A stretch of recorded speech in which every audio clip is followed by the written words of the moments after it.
In today's video, I'm going to teach you how to change your Trello username in just 5 minutes.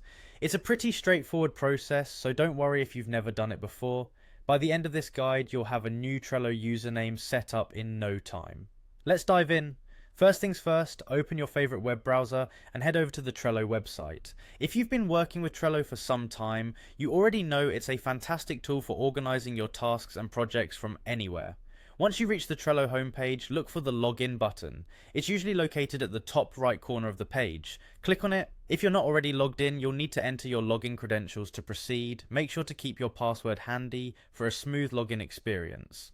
Once you're logged into Trello, your next destination is your Trello workspace. Navigate to the workspace by clicking on it from the main menu or directly from the home page if it's listed there. This will take you to your dashboard where you manage all your boards. Now on your Trello workspace, look towards the top of the screen and find your profile icon. Click on it. This is where you manage your account settings, including your username. Once there, you'll see a drop-down menu and you'll want to select Profile and Visibility from this list. This section houses all the visibility settings for your account and is the hub for personalizing your Trello presence.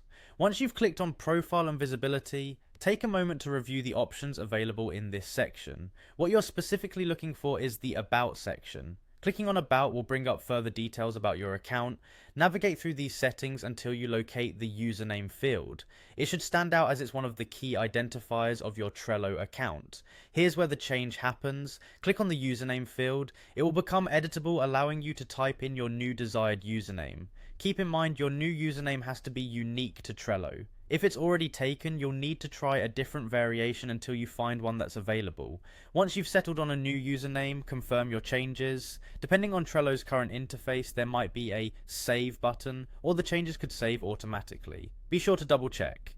And there you have it, your Trello username has been successfully updated. Remember, this change will be seen by your collaborators, so selecting a username that's professional or easily recognizable could be beneficial. Thanks for tuning in, and I hope this step-by-step guide has helped you seamlessly change your Trello username. Happy organizing and see you next time.